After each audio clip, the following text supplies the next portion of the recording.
different people and is a part of growing wholesale practice speculatively criminalizing people not suspected of any crime. The Stop LAPD Spying Coalition will present on their work organizing against police surveillance. We have Hamid, Shakir, and Jamie here today. So I'm going to go ahead and begin, and thank you very much for having us here at your conference. We're always very excited to share our perspectives on basically organizing to abolish policing. We're a grassroots organization. I'm just going to start with some introductions so that everybody can know who we are.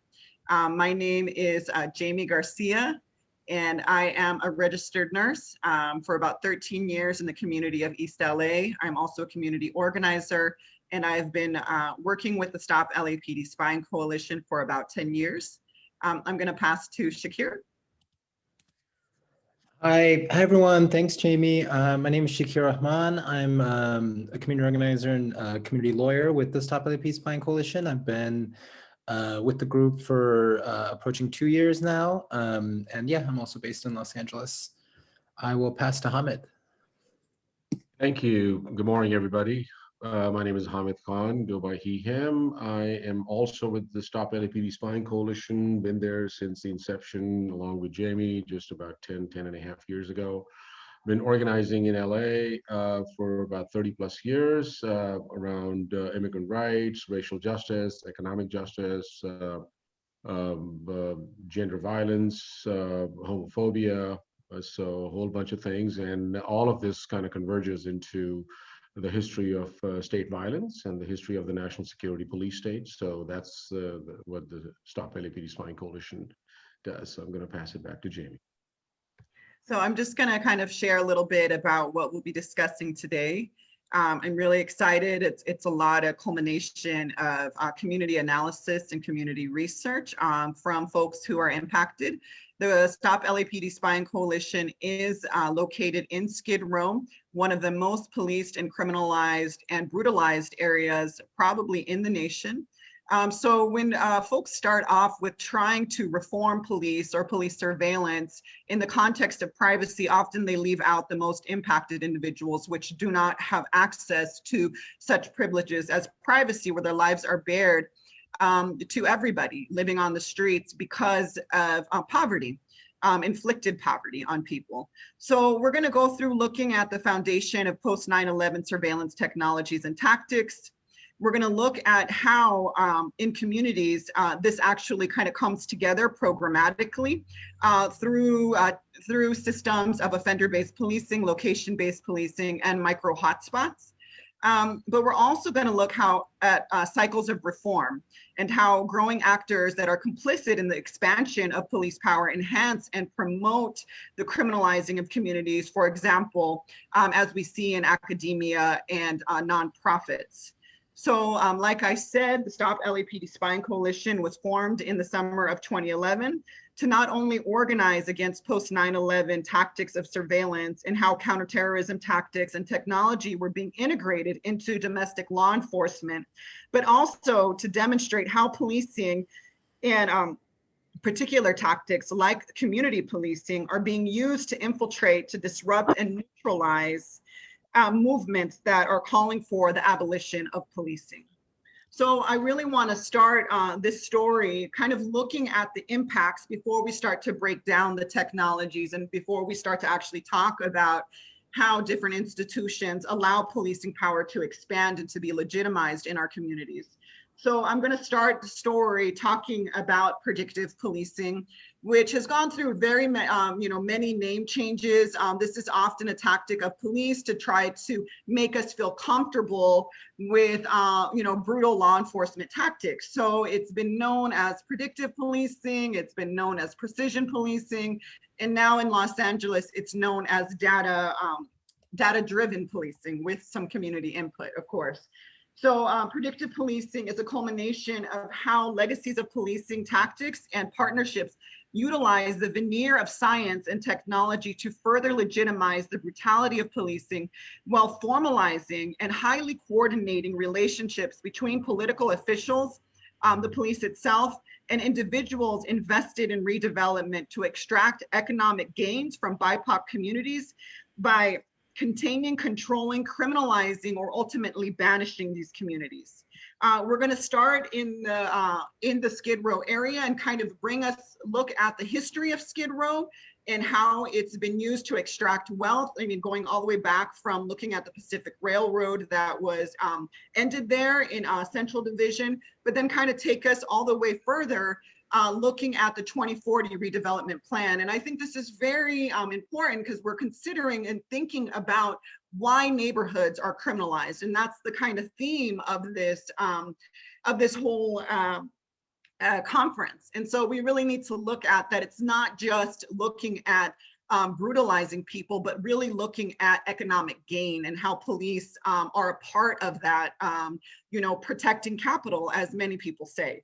So I'm going to start to share my screen because I have a lot of maps that I'd like to show that demonstrate how surveillance technology and actually the war on our communities is actually kind of, mapped out, like with precision on how they will actually target people. But we're going to be looking at the community of Skid Row in particular.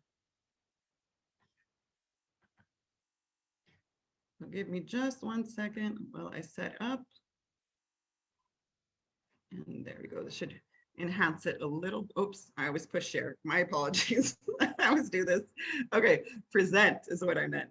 Okay, so we're going to talk about how LAPD carves up our communities. And one way that it carves it up is by establishing 21 areas. And the particular community where Skid Row is located is called Central Division or Central Area.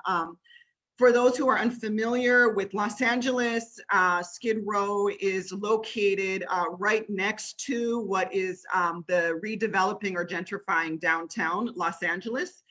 It's a city center of Los Angeles, and Skid Row has been there pretty much since the inception of Los Angeles. Like I was saying, if you go back into the history of Skid Row in the 1890s, really single room occupancy hotels, taverns, and little storefronts were all really created for people to be able to live there and to be cheap labor for development around the Los Angeles area. So it was really an entrapment where people were there, they were trapped, and their labor was extracted for them. And the idea of policing, individuals there, as far as, kind of sweeps, beatings on homeless people was very common. So even this idea of broken windows that was like an intellectual exercise for law enforcement where they tried to legitimize a practice that was really historic. So the idea of criminalizing people for being poor or for not having a home, needing to use the restroom, crossing the street, drinking because they didn't have a home, so they're drinking in public, was something that's a legacy in law enforcement. But where I really want to take us, and I'm going to start to talk about predictive policing, but kind of bring us up to speed real quick, is how redevelopment kind of couples itself with new policing tactics. So in 1956, you had the Bunker Hill redevelopment plan. And so during that time, you saw a lot of violations where the city came in and basically violated different hotels, single room occupancy hotels, and for not being up to code. And so instead of redeveloping those for the community that was local, it was cheaper for them to be demolished. So so then furthering on in around 1970s, the kind of outcome of that was a great amount of people, especially elders and BIPOC community, were homeless, and a lot of them ended up going into Skid Row in the Westlake area.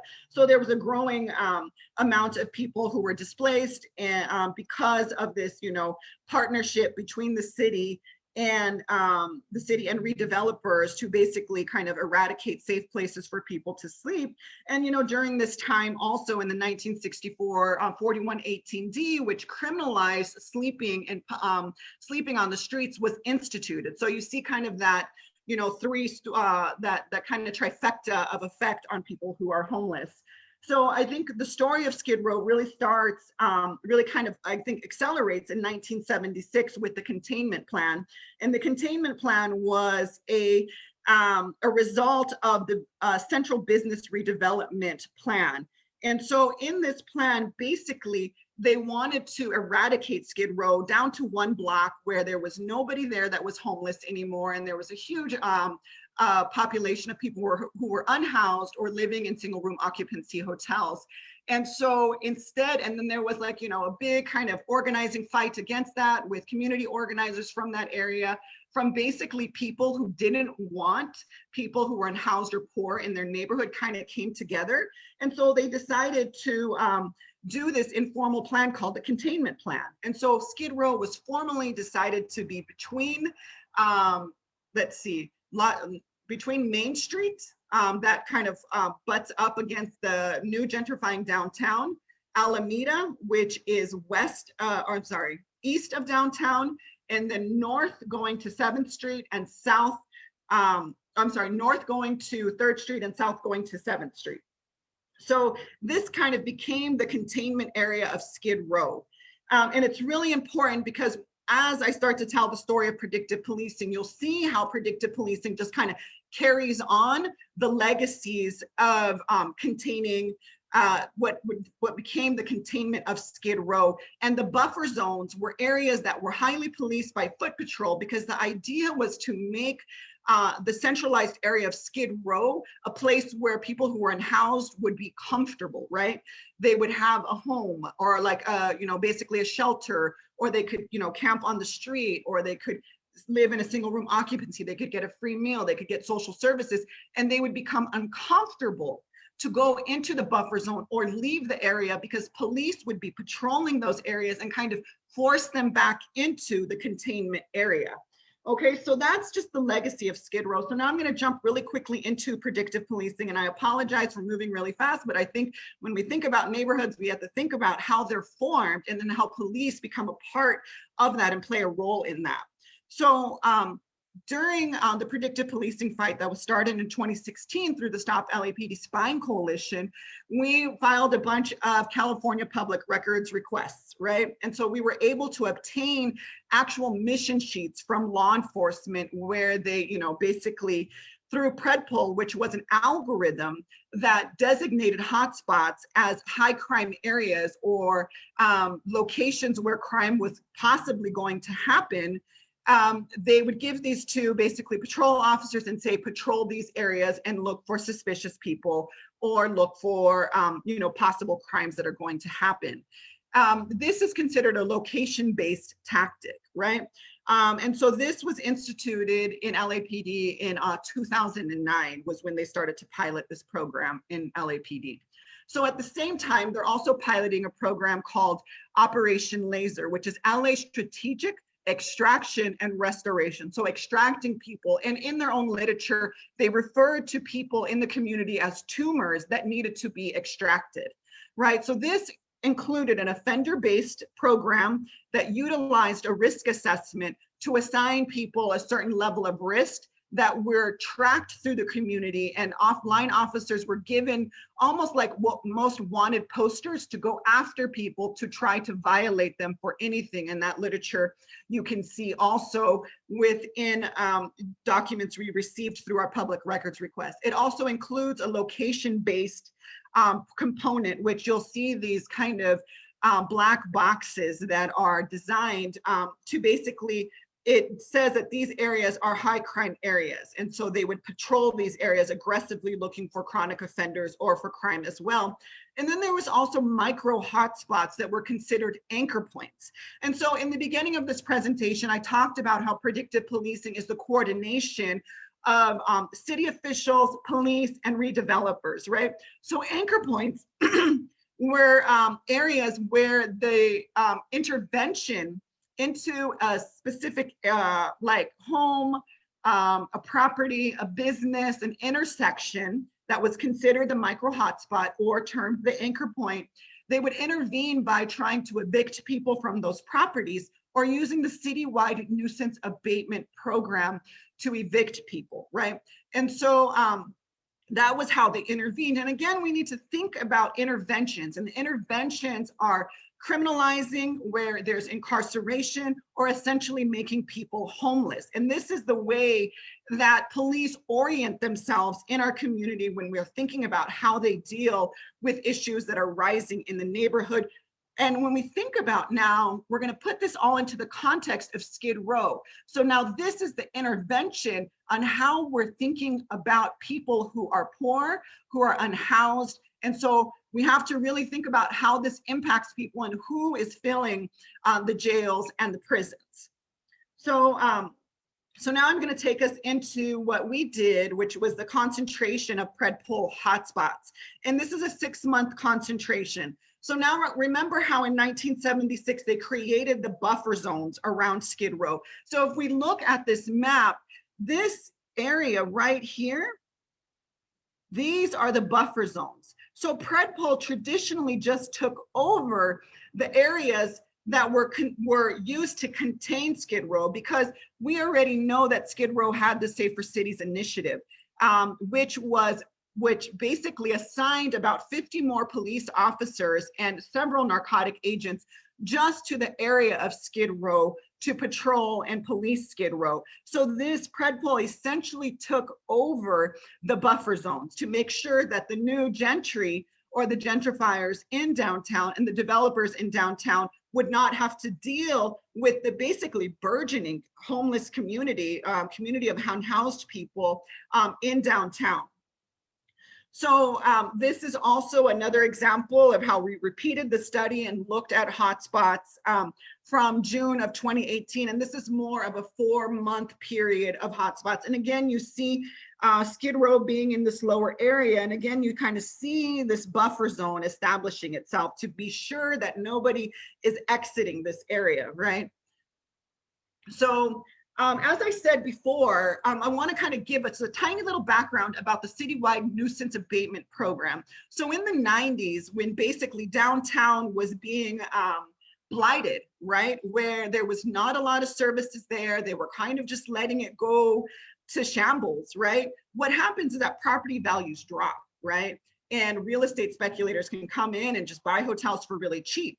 Right, but during this time, the citywide nuisance abatement program was solidifying itself. Now, this was a program that was being piloted for 10 years, and actually the first piloted program was in Los Angeles.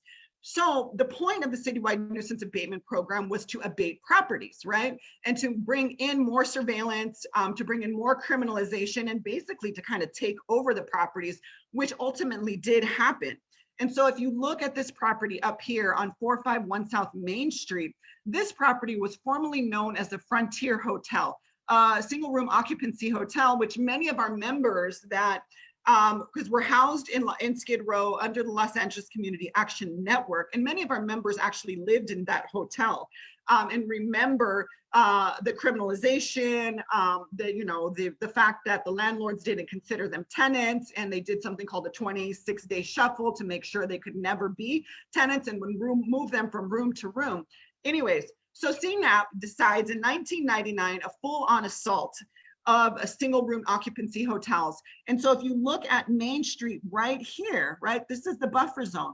They start this assault on hotels right here, trying to abate hotels in the gentrifying downtown area that's here. Well, now let's fast forward to 2018.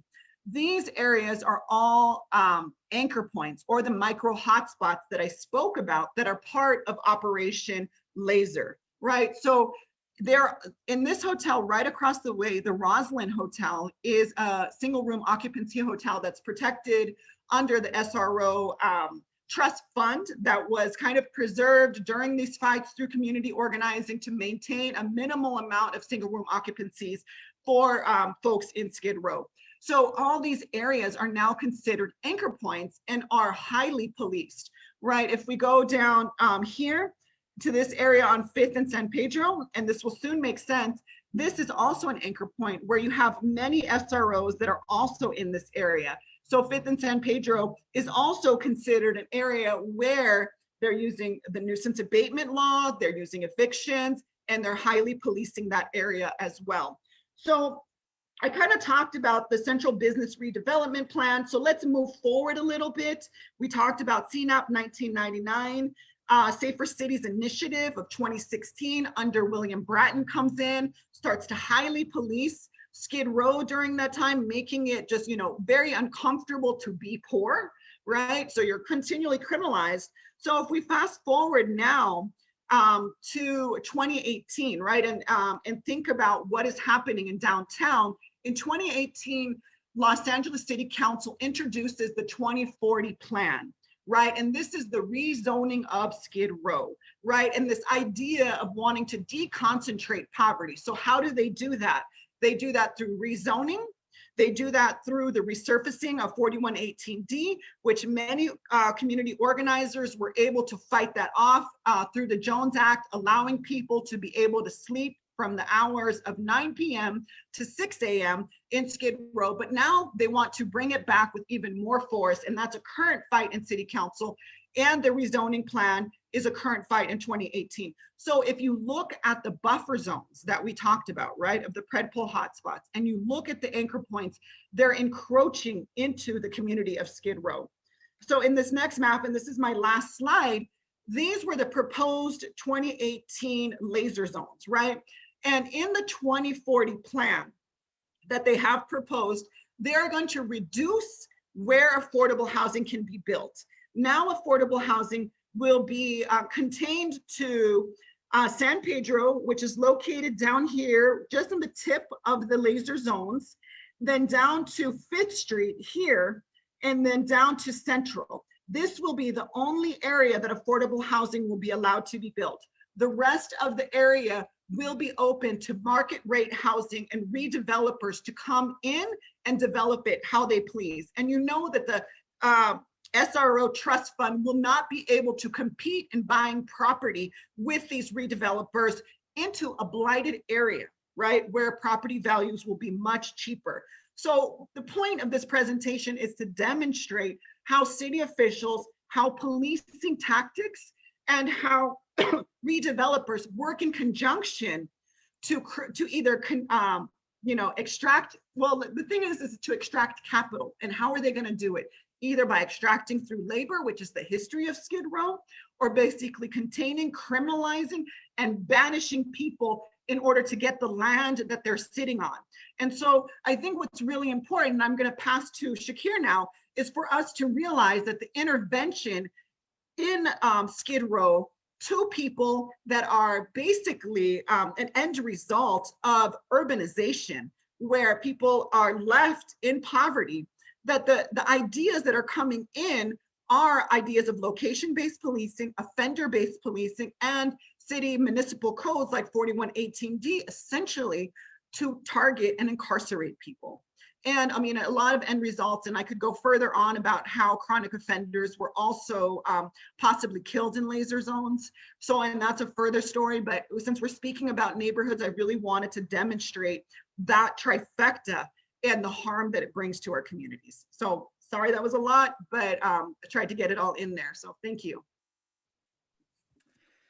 Thanks, Jamie. So I want to kind of talk about, building on what Jamie's been talking about, kind of the history and lineages of different past programs that these new data-driven policing programs, predictive policing programs, different police technologies are the lineage that they live in, as well as kind of the evolution that gets us here, which I think thinking about the role of police reform and efforts to kind of repair, refine, improve policing are a part of this story. And especially thinking about the context of this conference of policing of association, policing of relationships, policing of neighborhoods, I think we see that lineage.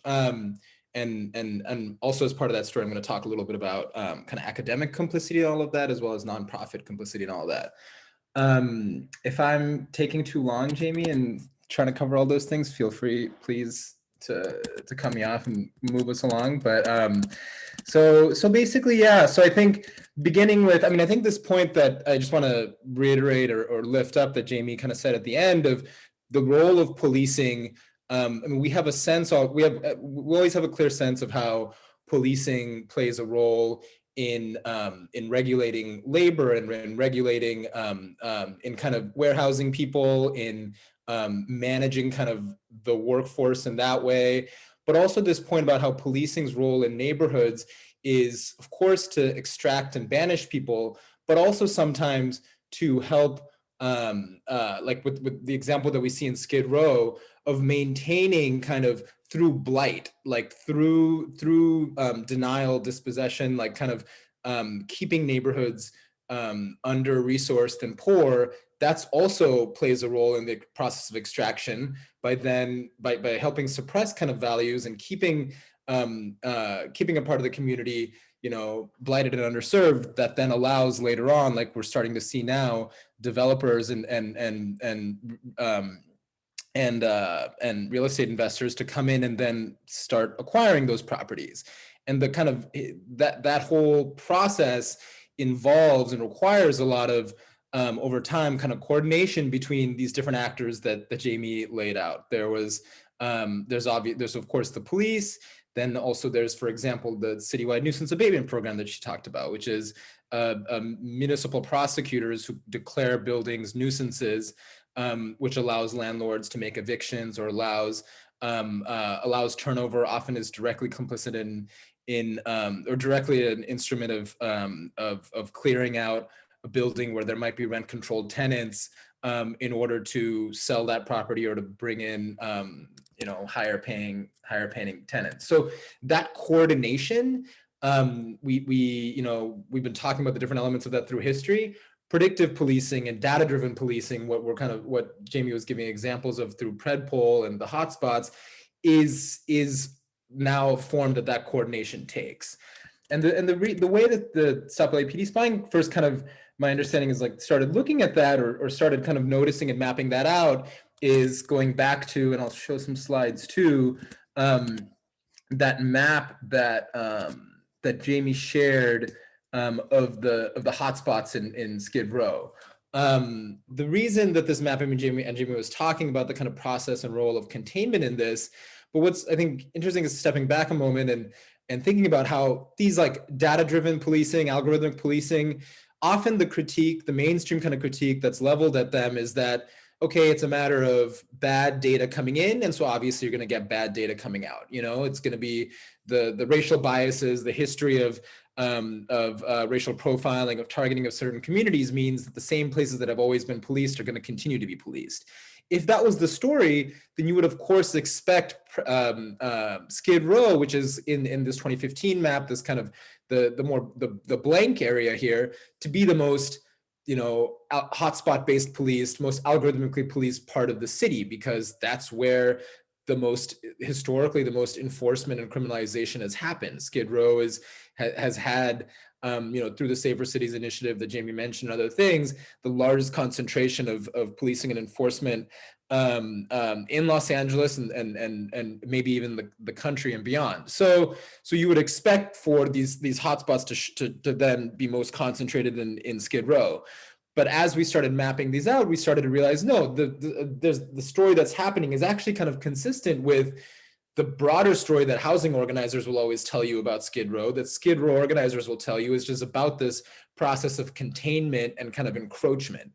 That you can't explain that just through this, like, dirty data in, dirty data out. And it requires kind of starting to look at that broader ecosystem of the role of developers, the role of other institutions, the role of municipal prosecutors, the role of nonprofits and legal reform and all of that. So out of that emerged, efforts to kind of map all of that out, and to map out the history again that predictive policing, these databases and these data mining systems operated. And so that history, I think it's important to excavate that. Even, when we talk about surveillance technologies, that we shouldn't get kind of too caught up in the, like, novelty of the technologies, that a lot of what the lineage that those technologies represent often is practices of analog surveillance that go back a very long time. So when we some of the history that we try to root our work in is thinking about, for example, lantern laws, which were laws that required Black and Indigenous people and freed Black people to carry around a lantern at night to self-identify themselves. Those are kind of, you see in those, today you see the lineage of, for example, stop and frisk regime and that kind of covers the broken windows policing in Skid Row, as well as, in other police departments, of forcing people to identify themselves and expose themselves to the gaze of policing. Same with facial recognition is kind of along those lines too. But coming back to what I'm saying about the sort of ecosystem that surrounds data-driven policing and is, producing that data, is generating that coordination. The coalition then started mapping out the role of or the kind of the inputs and outputs and way that these algorithms operate, that sort of decenters the algorithm and goes, incorporates all these other institutions and effects that go just beyond the role of the technology itself. And when you start to look at that, you begin to recognize that those kind of institutions are driving this process that's largely over time been a process of reforming past practices. For example, gang databases and gang injunctions are things that in California, have been sort of pioneered for years and have always been used to kind of criminalize association, to criminalize kinship. Over time,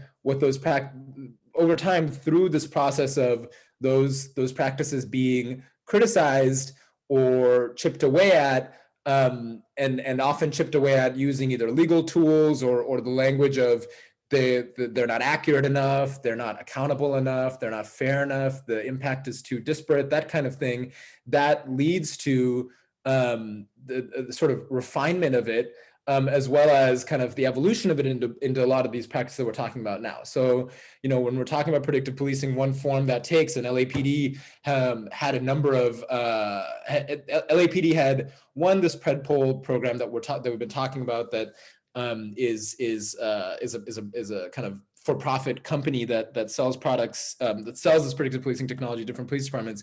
In addition to that, LAPD also had what Jamie was talking about, Operation Laser, which was a homegrown kind of algorithmic policing program that included an offender-based, or which is kind of targeting individuals, component called chronic offender bulletins, which were basically these secret like hit lists that were generated using data mining, partly algorithmically, but partly also just, crime analysts sitting down, looking at all these data sources that were kind of integrated using Palantir to then pick these targets of who they were going to go after. So all of that, in a way that obviously is an evolution of gang databases and kind of marking people speculatively based on who they know, where they live, who they associate with, who they hang out with, and then kind of, predictively criminalizing them for that. So that, though, now evolves a little bit through process of reform to become this broader kind of speculatively criminalizing people based on even a broader range of inputs of, not just where you live, but kind of how much police contact you've had, how much police contact that neighborhood has had, and all these things. So when that first emerged, when the Operation Laser program first launched in Los Angeles, or not at first, but at some point after that, it was very much promoted as a reform. So this on the screen now, I have this kind of report that was put out by the Vera Institute, which is a national kind of nonprofit like think tank. This is a report that was put out in conjunction with the Bureau of Justice Systems at the US DOJ, kind of promoting this new model of data-driven policing, of crime analytics, as a model that police departments across the country should adopt. Talking about how it's a new paradigm is the language they use that will make policing more efficient, that'll help allocate resources more efficiently, make police more cost effective. all of that. So then, you know, once the community then in Los Angeles is experiencing the harm and the toll of Operation Laser and the violence of it, as people are then beginning to criticize that and saying, well, this is how it's really working in practice. These are just secret hit lists that you're using to go after the people that you've always wanted to go after. The police then point to this, you know, a resource like this as a reason that, as a way to justify and defend their practices. So then fast forward to over the years, the Organizing Against Operation Laser, as well as PredPol, builds up in the community and eventually succeeds in April 2019, the LAPD announces that they're no longer going to be doing Operation Laser, that they're ending that program because of the kind of, you know, the toll of it that's been exposed by the community over the years. A year later, in April 2020, LAPD announced that they're going to stop using the PredPol program that Jamie was showing about, those hotspots and that we've been talking about. That very same month, though, that they announced that they're going to stop using PredPol, this was April 2020, they released this kind of vision document that I have on the screen now called Data Informed Community Focused Policing. So this basically, and you know, this is a 60-page report or something, but is again, comes out right at the same time that they say they're going to end PredPol.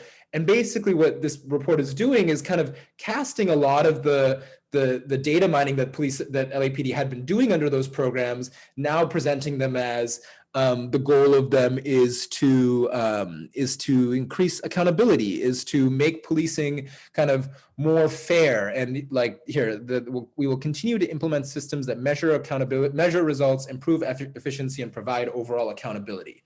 So now these same programs that, you know, have been over time discredited as racist, as brutal, as harmful in all these ways, are being repackaged as tools for police reform, kind of borrowing from the language of police reform. And I'm not going to go into every detail of this report, but if you see it, if you kind of, once you dive into it, you recognize that you see all the same elements of those programs just kind of renamed. It's the same surveillance sources, the same inputs, same data inputs. It's the same Palantir system that is processing those. It's the same targeting of locations and individuals and through hit lists.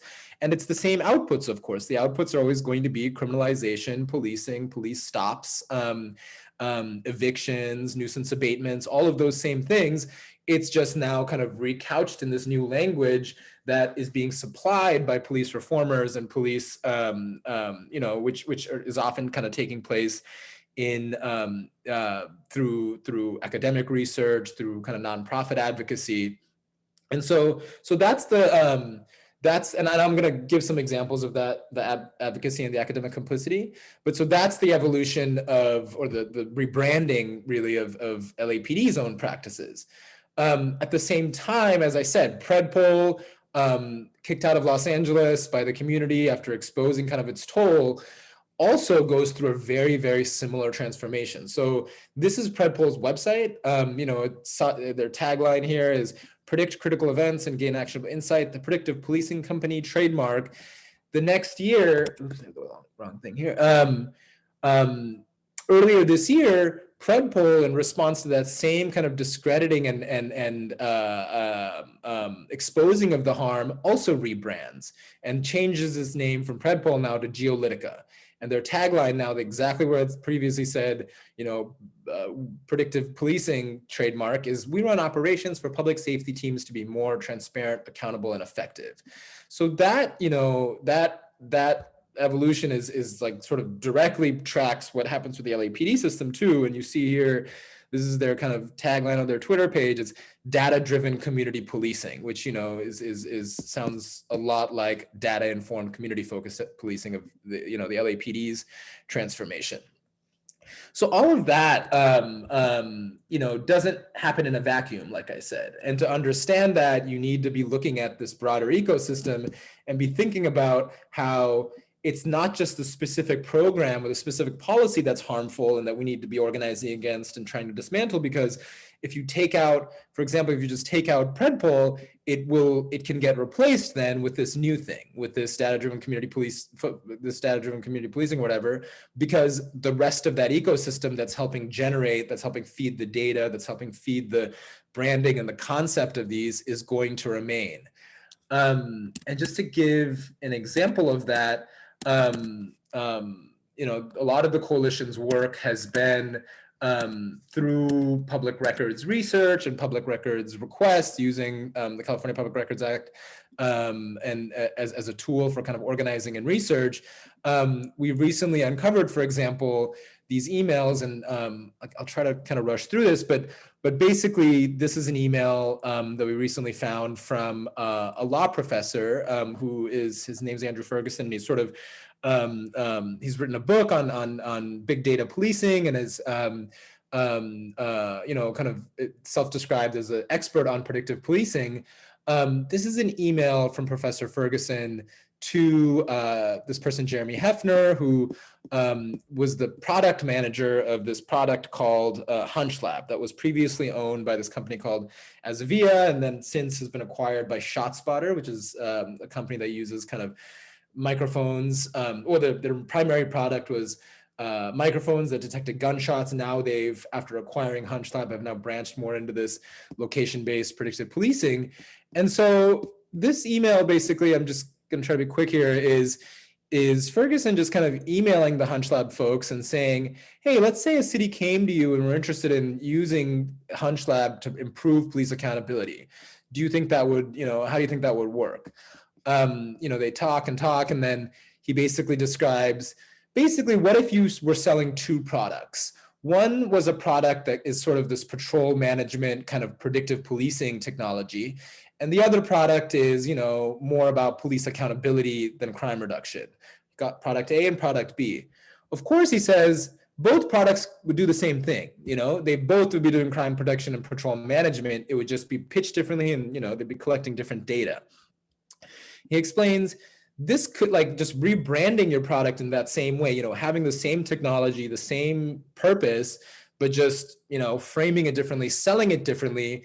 That could mean that you could then sell it to cities that maybe, you know, would otherwise be getting grief from, he says, from the community for the whole predictive thing, which has now been discredited, has been cast as racist, has been, you know, the toll of it has been exposed.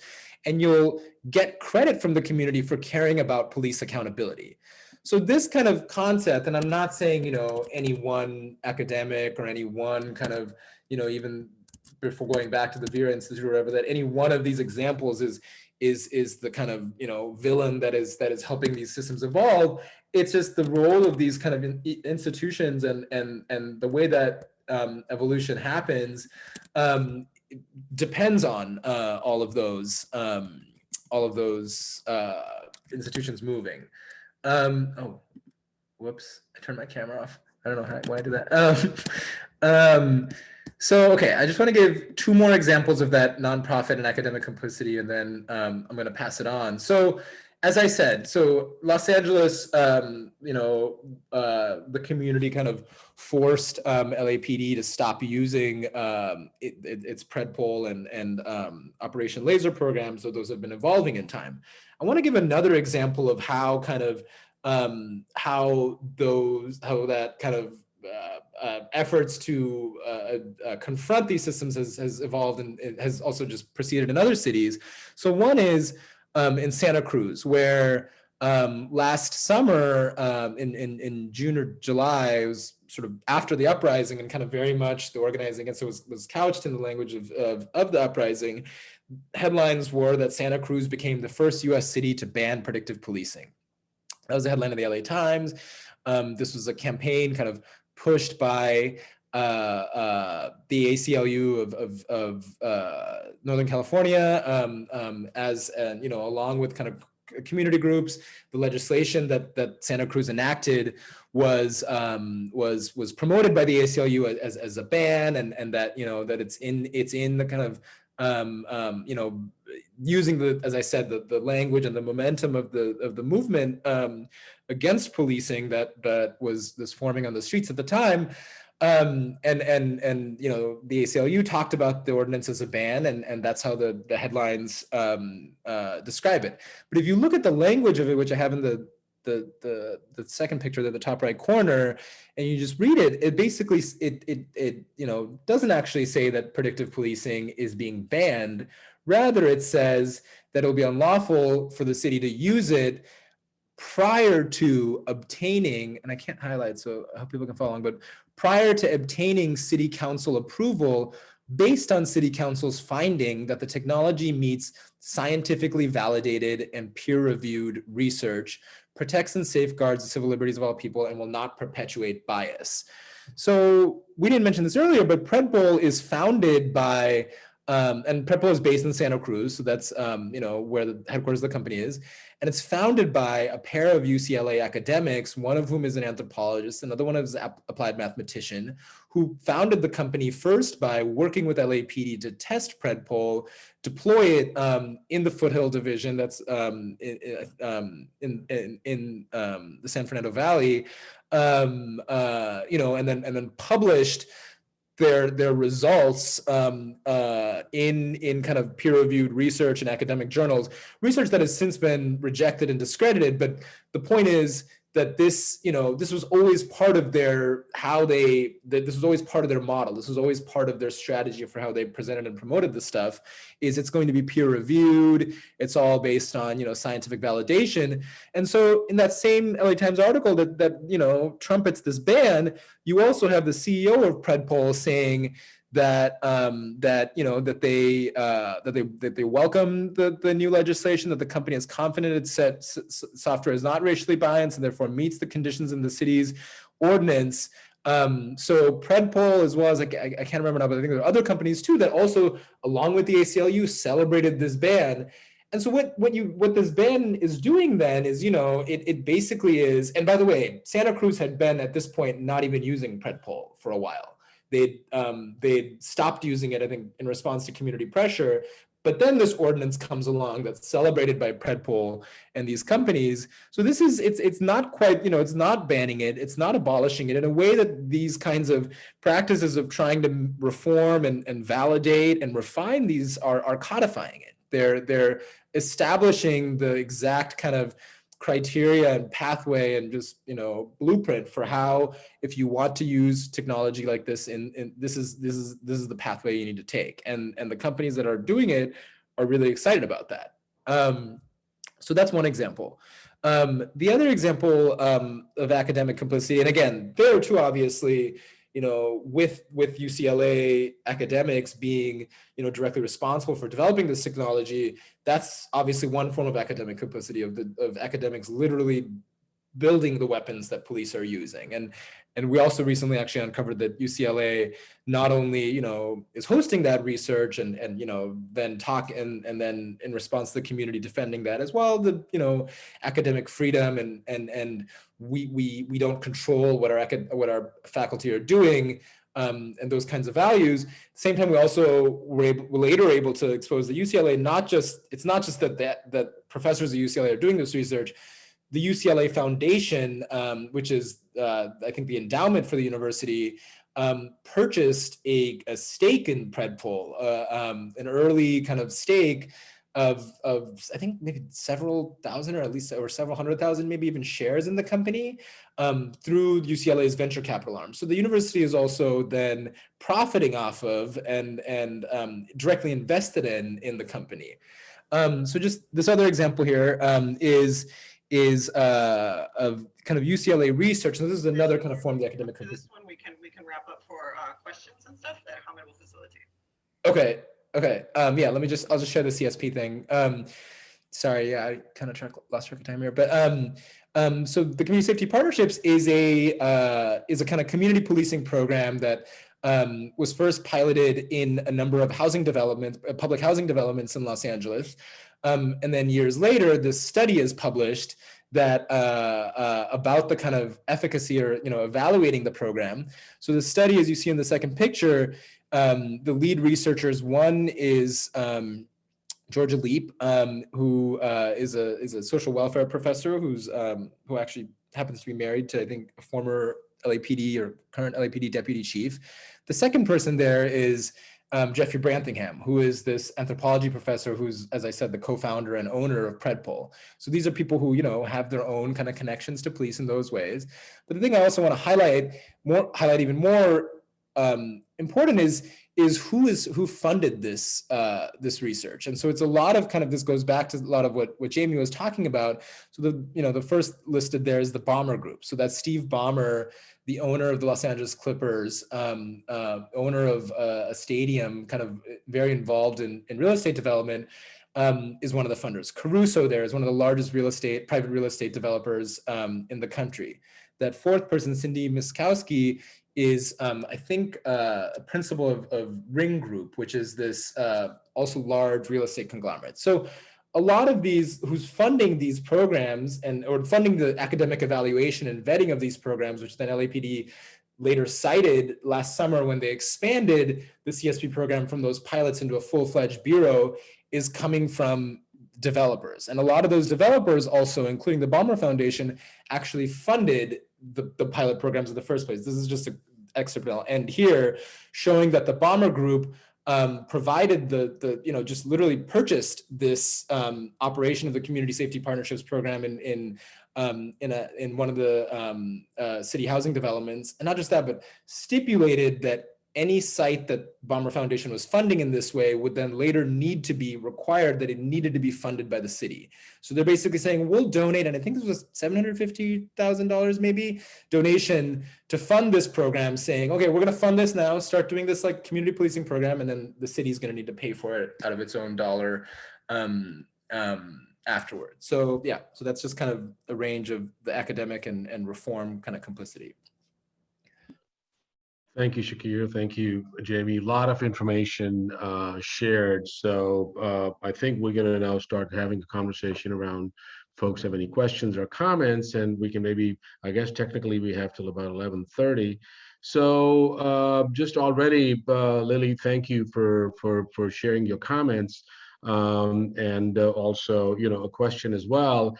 And I think I'm just going to read, take off from what you just noted. So we're seeing an emerging policy model across a bunch of areas. Thanks for flagging this. And then why would ACLU agree to this scientific quote unquote validation loophole?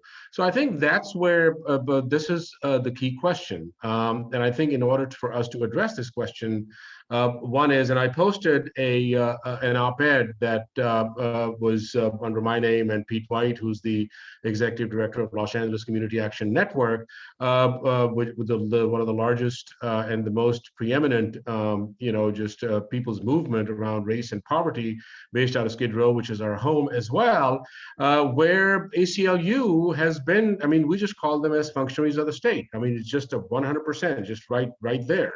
And that's what really the work of the Stop LAPD Spying begins, because historically speaking, the way surveillance had always been seen was, and in a very privileged way, this was an invasion of privacy. And of course it's an invasion of privacy. But what the coalition did was to really desensationalize and kind of just challenge that very narrow assertion. And through our research and through impact and being based in Skid Row, looked at it that no, this is a primary tool. This is the edge of the policing knife, where surveillance is used with the intent to cause harm. That how race and poverty and suspect bodies will be policed. So that's why we saw over the last 30, 35 years ago, the development of intelligence-led policing, which was nothing more than, just stopping Black folks and brown folks and undocumented folks or immigrant folks and indigenous folks, just by virtue of them being in public. So in a sense, now this whole sort of scientific thing around like behavioral surveillance, but then also, so the suspicious activity reporting program comes in, see something, say something comes in, but see something, say something is nothing more than what maybe 300 years ago lantern laws used to be, that, how dare somebody is out there, and it has become a license for racial profiling. So I think that's where the intersection comes in, that for groups like nonprofit law firms like ACLU and others, it is sort of like, driven by constitutional protections. But the question becomes that for many communities, if the Constitution itself, and I'm speaking to a whole bunch of law school folks, that if the Constitution inherently by itself is a blueprint for oppression, so how can we seek any remedies, and how can we, and only maybe you are able to afford a lawyer, maybe you are able to fight a case, fine, but many folks in our communities ourselves don't have that privilege, so the intent to cause harm. So a lot of this reform is couched as community control. So we have been organizing against the things around ACLU's model ordinance about the community control over police surveillance, because what it does is number one, it legitimizes surveillance, and number two, we're looking at a tactical operations which is inherently anti-Black, which is inherently anti-immigrant, which is using behavioral surveillance and identifying people who are considered the insurgents. So I think that's where the values of the coalition come into play as well, which really guide us that number one, this is not a moment in time, but a continuation of history. And obviously that continuation of history is of the national security police state, of the track, to trace, to monitor, with the intent to cause harm, to control, contain, and criminalize communities. So that has been going on now tactically. This whole intellectual exercise around broken windows, this was no intellectual exercise. This was just another tactical operation, which was just based on social scientists of George Kelling and James Q. Wilson, who just came up and provided a sort of an intellectual roadmap that this is how you can cover it up. This is how you can claim that, well, gee, social scientists are saying that. And that's exactly what we see the academic complicity now very much on the front lines in providing roadmaps. We're seeing a revolving door culture in the police, where people who've been cops for many years, now they become academics. I mean, look at Sean Malinowski, who was roundly discredited, was a deputy chief of LAPD, was a creator of Operation Laser, is now at the crime lab at University of Chicago, and this, that, and the other. So there's a lot to be said, but I just quickly want to show a couple of things that how we have been doing our work and what it means to us. So this is what we have been working on, looking at the broader information sharing environment. That when we look at the intent to cause harm, looking at that how information is exchanged, information is shared, information is used to contain and control and criminalize people between public sectors, private sectors, law enforcement agencies, international groups, this, that, and the other. And I'll just give you a quick example, and then we'll go into questions. That we released a report, and I'll post the link to that on LA County's Department of Children and Family Services, DCFS. Now, this is what we found is the scale of information sharing that is happening at DCFS. So now you're looking at families with children and kids going into foster homes, and just kids being abused and dying. And here we have like this massive information sharing that is taking place. So want to stop there and see if folks have any questions or any comments of what you've heard, and would be happy to answer it. I just wanted to say it's been an honor to hear you all speak. Thank you so much for giving us all this historical and economic and academic context. It's so foundational for abolition education. And thank you so much. We're so grateful to have you be a part of this conference. I saw one more question from Lily that was further up that was about ShotSpotter. I heard Shakir talk about that, but I don't know if he touched on the specific piece that was so this is from Lily. Gentrification came up in Flacco's talk yesterday too. Have you seen or have you been seeing attempts to use surveillance technologies like ShotSpotter to bring down property values in conjunction with gang injunctions to facilitate property buy-up and redevelopment? Yeah, and I think that and absolutely, just the quick answer is very much so, but that also needs to be seen in the broader intersection and context of how communities and neighborhoods are being deemed as laser zones, and then within them are these anchor points, which are crime triggers. You bring in the citywide nuisance abatement programs. ShotSpotters have been installed just to sort of demonize, and to supposedly identify individuals as well. And then predictive policing comes in, and then you bring in the helicopter fleet to support this thing. So in a sense, it is just as we would say that throwing the book at somebody.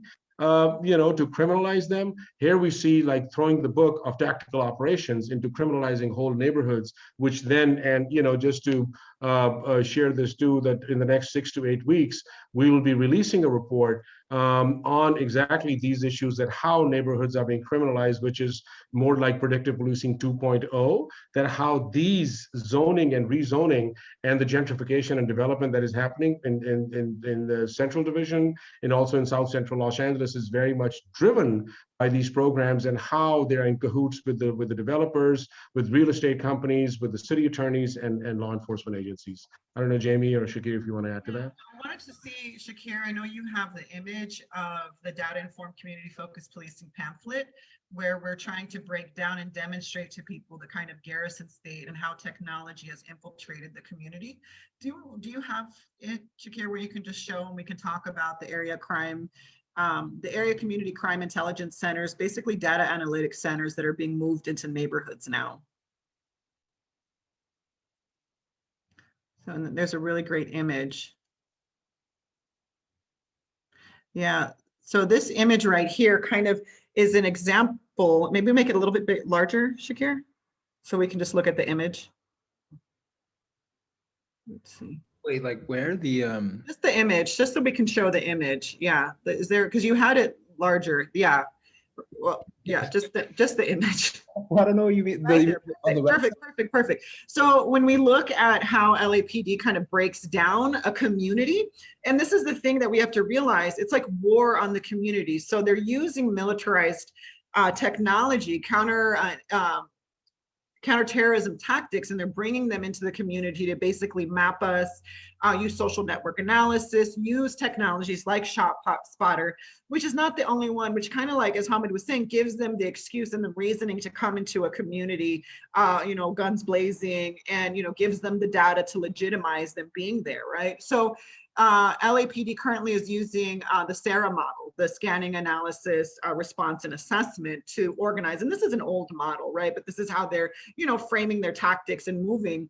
But they use something called the Community Safety Operations Centers. And we are calling them mini fusion centers, basically, if people are aware of fusion centers. But they're data analytics centers where data comes in, crime analysts are there. And the Community Safety Operations Centers are per bureau, and there's 4 bureaus in LAPD, right? And so they kind of get data, and the analysts are there, and, like intelligence-led policing, it's commanders on top, down to the bottom, telling the foot patrol what to do. And then, you have your community safety partnerships, which, they actively have said it in the past when they rolled these out, is like, we're looking for infiltrators. We're looking for people who will snitch on community members, who will partner with us, who will divide the community, who will, and like I spoke earlier, we're talking about how, people are resisting this. And so who comes in and starts to be like, well, the police are nice, we should partner with them, we should do this, they should play football with our kids, but they're the same people that kill our kids too. And then you look at over to the right, you have the kind of like analysis part, where you have the LAPD network communication systems and the records management system, which is like basically a system that starts to be able to pull from multiple databases and kind of correlate information. So if it's body camera information, if it's information from a digital in-car video system that you are a part of, that maybe they have your face, your DNA, they're able to extract that information and bring it together rapidly. Again, same tactics, new technology that are making it more dangerous for them to track and really see who is out there, right? They bought data from Papa John's. I mean, they are as much data as they can get on a community, they're getting it. And then, you have like down here, what I was talking about, the Area Crime and Community Intelligence Centers, ACCICs. Now there's 21 areas or divisions in LAPD, right? 4 bureaus, 21 of those. So now the ACCICs are per area. So now we have 21 data analytics centers that are within communities doing that same kind of mapping and looking around. So what you're really seeing, and then this all kind of comes together. Palantir is very used, very much so connected to the Joint Regional Intelligence Center. Hamid spoke about suspicious activity reporting that goes to the fusion centers. A lot of data goes to the fusion centers. It becomes a national federal network. And, that's the point. That's what William Bratton was bringing in nationally, was like, we need to share information with everybody. Like, it just, no more departments sharing or, secret and who's going to get the bad guy, but it's like everybody share every bit of data that you have. And so really you have this garrison state where, again, the intervention in our communities that are suffering from poverty, that, LAPD takes up, $3 billion in its budget is going to technologies of war to map out our communities. And there's just really no way that this is going to solve poverty. I mean, it's just very clear. And that's why these reforms, and when we think about them, we have to stop, giving that fodder to them to rename themselves, to say they're going to be more gentle, because that's not what we need. And I think that's the biggest movement that we're seeing right now. Is this, basically saying what our communities need, and they need resources. Thank you, Jamie. Are there any other questions?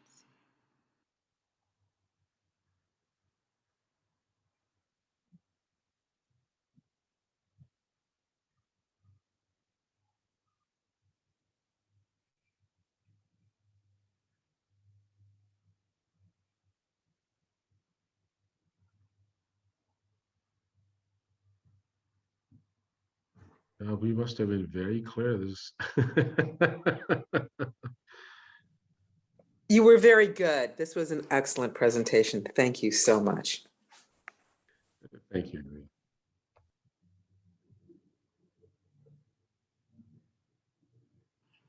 Yeah, this was amazing. Thank you. Well, great. I'm sorry, Colleen, did you have a question? Just another comment to with the rest of the choir. I'm just soaking it all in. There's so much information in the last hour. I've learned that I didn't know before, and it's a little overwhelming. I'm thinking in terms of accountability, how we actually do hold police accountable for these acts of surveillance that are acts of war. And how we get that message out, because there's all the fear mongering. White people are convinced that they need these cameras to protect their property. So we have the spy street lights here in San Diego that were put up for 3 years without us, while our city attorney and mayor lied to city council about what they were doing, said that they were environmentally friendly, and then slipped and bragged about all the investigations that they were using from this information. So luckily we've had that shut down temporarily here in San Diego, thanks to the surveillance commission Lily's helped with, and others. But so much needs to be done. We need to spy on the police. Well said. Thank you all. Of course. Well, I mean, I think, and that's where a lot of our work has been kind of digging deep and really just being very intersectional as well. And I invite you all to join us in our weekly meetings. I mean, we have been, we're based out of Skid Row. We would meet every week on Tuesday evenings. And then, that's how we strategize. The model that we have created is very much community driven. Even for public records, we don't seek out lawyers. I mean, the public records are filed, but as a way for us to gather information in order to tell the story. Not sort of like, one particular issue or anything. We come together, with the community sort of kind of frames, okay, what questions you want to know, how do we tell this story to folks, but also to look at it very intersectionally as well. So now, because of COVID, on March 24th of 2020, we had to pivot, and we've been having weekly webinars. And this coming week, Tuesday, we're going to have our 67th webinar, which is the 67th Tuesday since March 24th that we've been having a meeting, and we may have maybe missed about 2 or 3 Tuesdays in between. And the first week is a conversation around the intersection of the police state and gender and sexuality, that how it is nuanced, how it is specifically impacts gender identities, how it impacts how people identify themselves, how they celebrate their sexuality. And, in that, looking at the impact of predictive policing and hotspot policing, how it impacts sex workers, and what does it mean, how it impacts queer trans communities and other folks.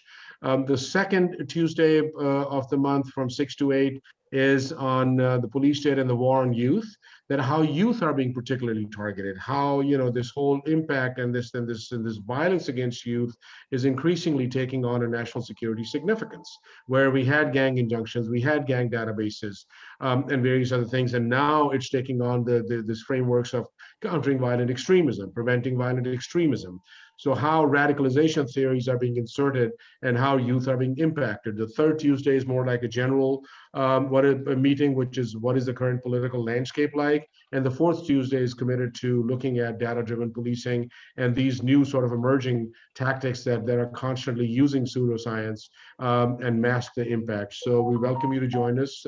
We posted the website. There's a bunch of reports in there too. And yeah, so I'll pass it on to Jamie and Shakir if they have any other comments. Yeah, I mean, I think one thing that was really interesting.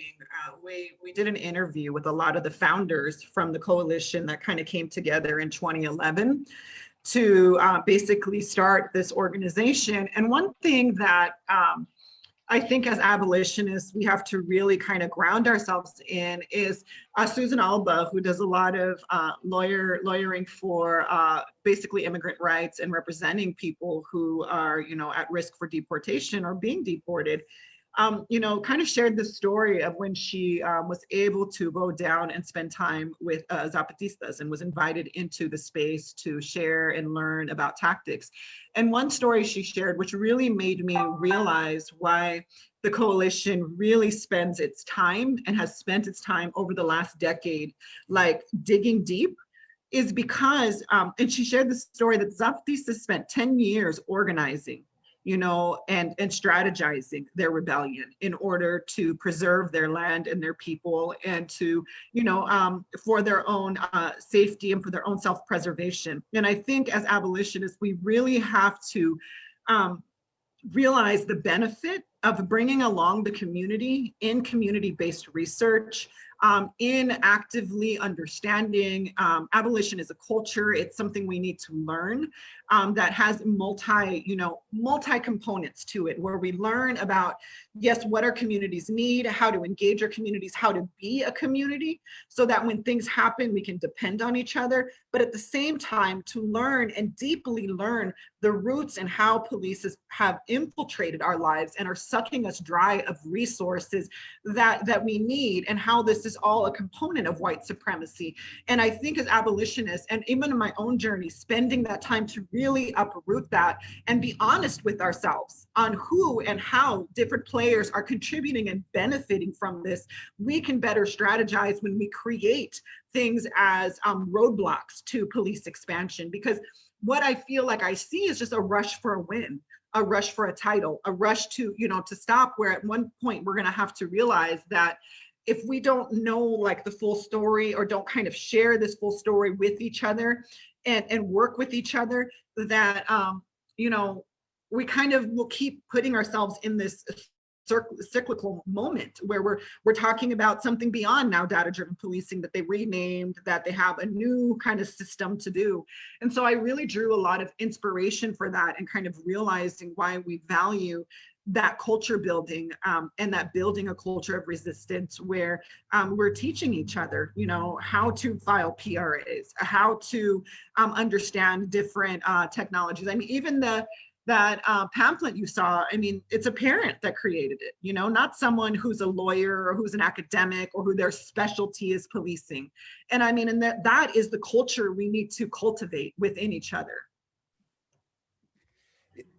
Yeah, I just, and I see Colleen, there's a question coming. I just want to maybe answer to this answer, or add to this answer too, is yeah, I mean, I think when people ask, what community organizing is, or even just what the coalition does, I don't know, Hamid and Jamie, if you'll agree with this, but I just, in my experience, working with the group and kind of, not kind of being here from the beginning, I often think that the primary thing that the coalition does, there's of course the direct action, the grassroots advocacy, and the community-based research, but more than anything, it's collective study, it's collective learning, it's getting together, teaching, learning with each other in the way of, I mean, and previously I used to do a lot of work with incarcerated organizers and political prisoners, and in the same way of like kind of prisoner study groups and kind of, you know, building collective knowledge and study and analysis and learning from each other.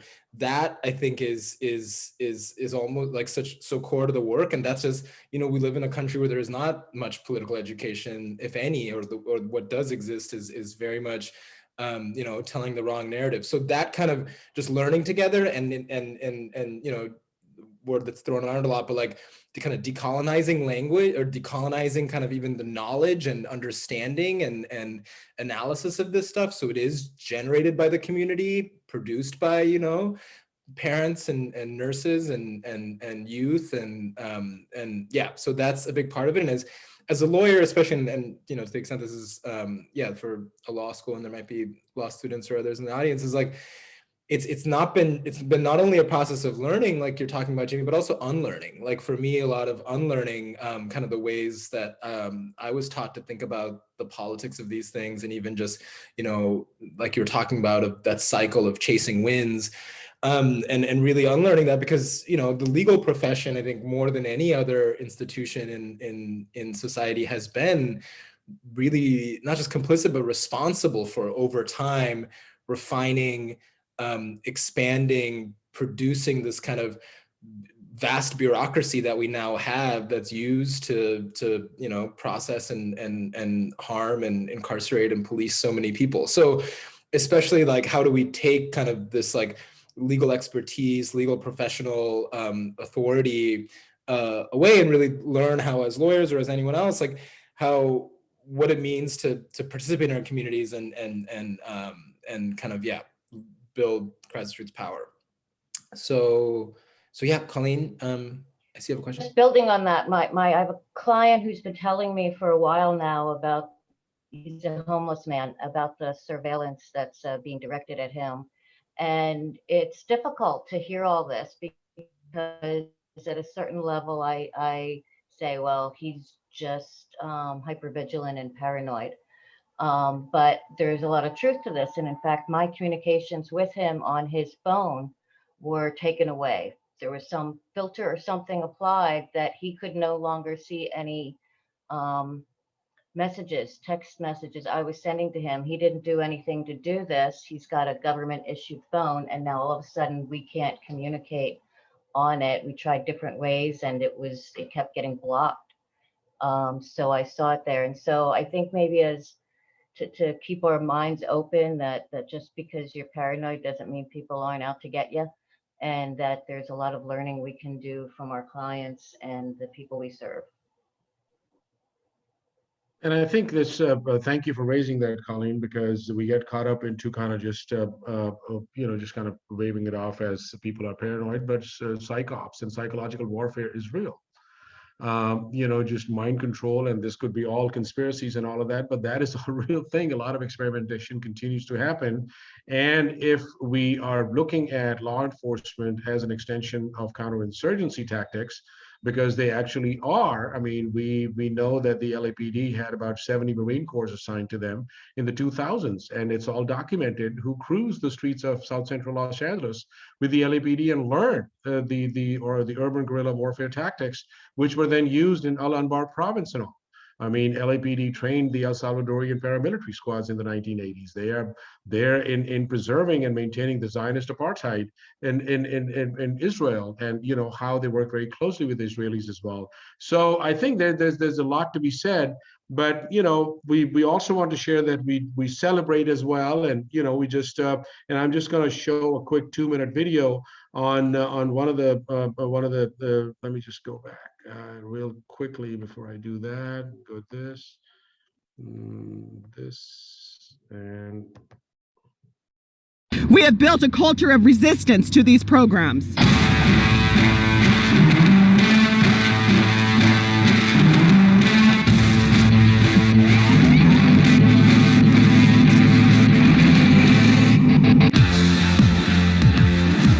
Victory for a really small grassroots organization. As you mentioned, their name is Stop LAPD Spying Coalition. They had a news conference that wrapped up about an hour ago, but they won this case in Superior Court back in October. They chose today to talk about it because today is International Human Rights Day, and they say that what the LAPD is violating is basic human rights.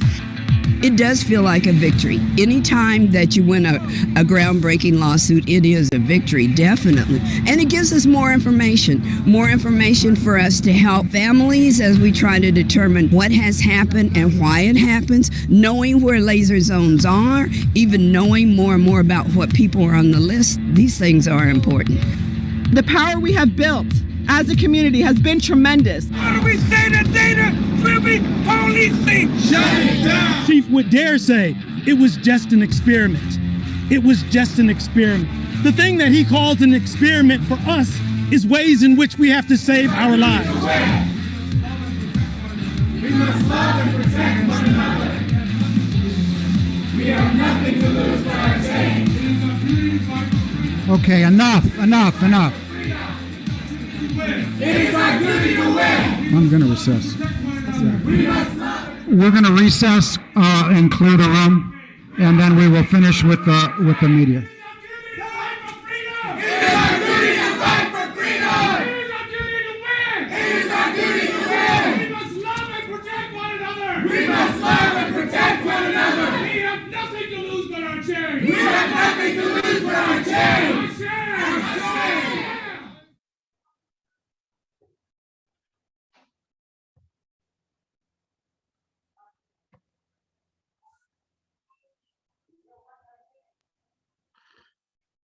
Well, if any other last minute comments or questions or anything?